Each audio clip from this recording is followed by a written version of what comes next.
vi et andet sted at træne, som I kan se stadigvæk herhjemme. En af mine mest requested videoer, det har været det her med, hvordan lærer jeg min hund at finde sin kurv, eller sin seng, eller hvad det nu er, og hvordan lærer jeg dem at blive der. Og det er noget, der er tidskrævende. Jeg har faktisk ikke øvet selve kommandoen med hende her endnu, fordi jeg gerne vil filme det, og så har der været en masse andre ting, jeg har fokuseret på at filme med hende med. Så jeg har egentlig gemt lidt den her til den her video. Det er vigtigt, at når man lærer sin hund det her, at man er sådan ret ensartet. Det vil sige, at beder du hunden om at finde sin ting, og den gør det, så må den først gå igen på en fri, altså når du siger fri eller sådan noget. Og det er vigtigt, at man er sådan lidt, i hvert fald i optakten, at man er lidt god til at fornemme, hvornår begynder min hunds tålmodighed at rende frem mig, fordi så er det egentlig bedre, at jeg selv siger, at hunden må gå, end at hunden går af sig selv. Fordi vi kan sagtens lære vores hunde, at de skal blive her, indtil andet er sagt. Men man bliver nødt til at øge den tidsperiode stille, altså et step ad gangen. Så, hvis jeg lige tager hende her med mig, fri. Og hun er med. I kan nok ikke så godt se hende. Så siger jeg, jeg vil gerne have min kommando. Lad os se. Yes. Good. Okay, fri. Se. Yes. Good. Fri. Fri. Se. Yes. Fri. Se. Yes. Fri. Se. Yes. Fri. Good. Der er lidt smart, men jeg har et ret godt baksignal. Fri. Se. Yes.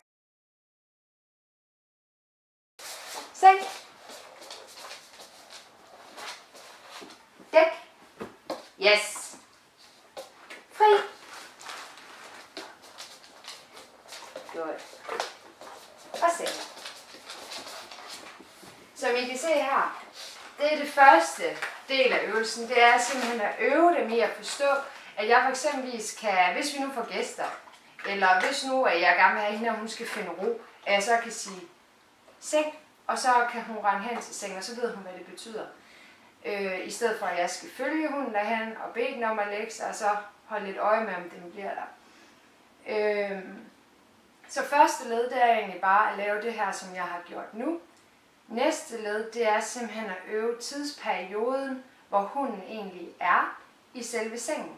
Og selvfølgelig også, det her det er jo kun første step, og fordi at jeg ikke lige kan vende kameraet på andre måder, uden at vi slet ikke er med, så kan jeg ikke vise, hvad jeg for eksempelvis ville gøre, hvis det var, at jeg stod længere væk.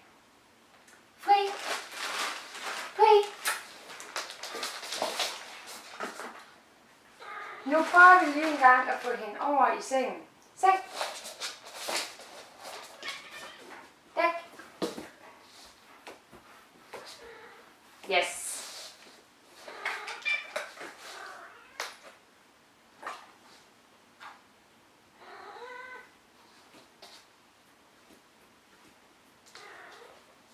Yes.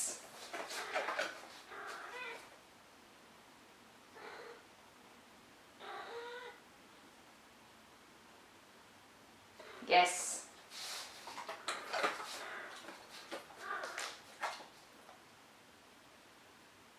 Fri. Se. Dæk. Yes. Bliv.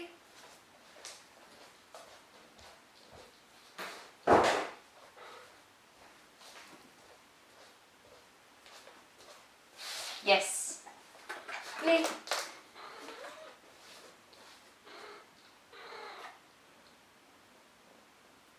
Katten har en godbid også. Yes.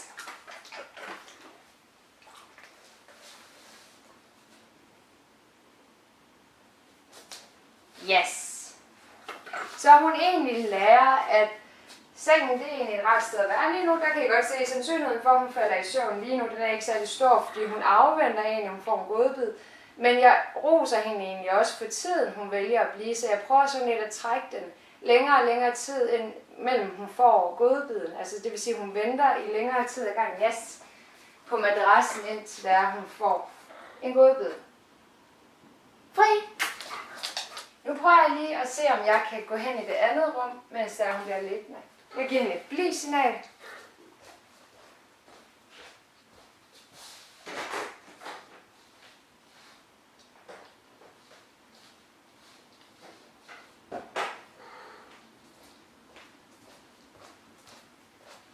Yes.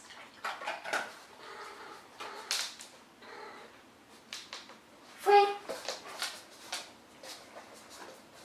Og nu begynder jeg også at være lidt mere kredsen i forhold til, at når jeg siger ordet fri, så får hun faktisk ikke nogen godbid længere, fordi hun får lov til at gå væk fra selve sengen, hvor jeg i begyndelsen simpelthen gav hende en godbid hver gang. Og nu står hun stadigvæk, så I kan godt se, at hun begynder at forstå princippet, okay, hvis jeg er på madrassen, så er det egentlig, at jeg får en godbid. Ja, du er dygtig. Yes. Og når jeg ved godt, at hun har gået herhen frivilligt, men det er stadigvæk vigtigt, at jeg så igen siger, hvornår det er, hun må gå herfra. Yes. Og jo længere tid man trækker dem, altså jo længere tid man trækker den med, at hun ligger på madrassen her, jo hurtigere falder hun faktisk også i søvn. Det vil sige, at så snart hun begynder at forstå princippet, okay, her, der skal jeg egentlig ligge, og der er egentlig dejlig ro, og jeg kan få lov til at slappe af. Jeg behøver ikke koncentrere mig om, hvad Koda han laver, eller om Miv han lige får noget foder. Når det er, at hun ligesom forstår, at det her det er så rammesat, at jeg nok skal fortælle hende, når hun er fri, så falder de også hurtigere i søvn. Yes. Som I godt kan se allerede der begynder hun godt at kunne mærke, at hun er lidt træt. Og tit og ofte, når hunde de er i dæk, så fornemmer de hurtigere, hvis de er lidt trætte i det. Så derfor er det en rigtig god idé at øve det her. Og man kan sagtens lære dem, når der er blevet sagt, læg dig der, godnat, at så bliver de der, også på en positiv måde, så hunden ikke tror, at det er en straf. Altså man kan godt se på hende, hun tænker ikke, det er en straf at ligge her. Hun tværtimod, så synes hun egentlig, det er fedt, fordi at der er godbidder involveret, og det er lidt sjovt. Jeg prøver lige en gang at skifte kameraet, og så prøve at se, om jeg kan filme lidt længere væk, så jeg kan prøve at øge min afstand. Det kunne være lidt fedt, hvis jeg kunne sidde på min stol, mens det var. Jeg bad hende om at gå herhen og ligge sig. Og igen, det er svært at lave en video, som jeg tænker, I gider at se, hvis det er, jeg skal sådan vise, okay, nu trækker vi den i 5 minutter, og så siger jeg fri til, nu trækker vi den i 10 minutter, og så trækker vi den i 20 minutter. Og så prøver vi at trække, mens der kommer gæster og sådan noget. Det tænker jeg, det bliver simpelthen for langtrukken og kedeligt film, og det har jeg lidt på fornemmelsen, det ser folk ikke rigtigt. Men det er den her fremgangsmåde, og så fortæller man selv, hvornår hun er fri, og man øger tidshorisonten gradvist. Fri! Jeps, det næste, nu er der kommet lidt mere afstand fra på. Og som I kan se her, så er madrassen hele vejen herover. Så, yes. Fri. Når det er, vi gerne vil have vores hund forstår kommandoen længere væk fra, så skal man egentlig øge afstanden gradvist. Nu prøver jeg lige at demonstrere, fordi hun forstår det højst sandsynligt ikke for den her afstand. Se. Men går jeg lidt tættere på her og siger, se. Yes. Good. Good. Fri. Så prøver vi lidt længere væk fra. Se. Yes. Good. Fri. Se. Se. Check. Yes. Good. Fri. Det er godt. Som I godt kan se, så øger jeg den faktisk ret hurtigt, men det er fordi, hun har lært fremsendelser før. Og som I kan se på kameraet, så bruger jeg min hånd, så hun er lidt længe. Hun trækker på nogle andre erfaringer, hun har, for at det her giver mening. Forvent ikke første gang, du træner med din hund, at du kan øge afstanden så hurtigt. Så kan godt være, at du skal tage 20 gentagelser, hvor du måske står 1 meter fra, og så måske 20 gentagelser med 2 meter. Det er helt naturligt. Hun har bare nogle andre erfaringer, hun kan trække på i forhold til noget træning. Vi prøver lige at gå helt herhen. Seng. Dæk. Yes! Godt! Flot! Det var flot! Fri!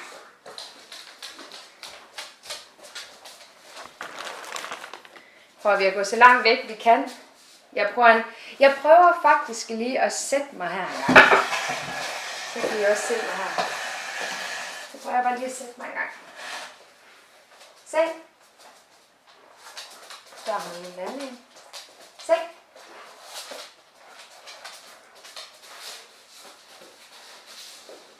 Se. Se. Yes! Det var godt! Flot! Fri! Jeg lod hende lige prøve at tænke lidt, for jeg tænkte sandsynligvis for, at hun godt forstår det. Den er relativt stor. Jeg prøver lige igen. Kontakt her. Stik. Dæk. Yes! Good! Yes! Det var flot!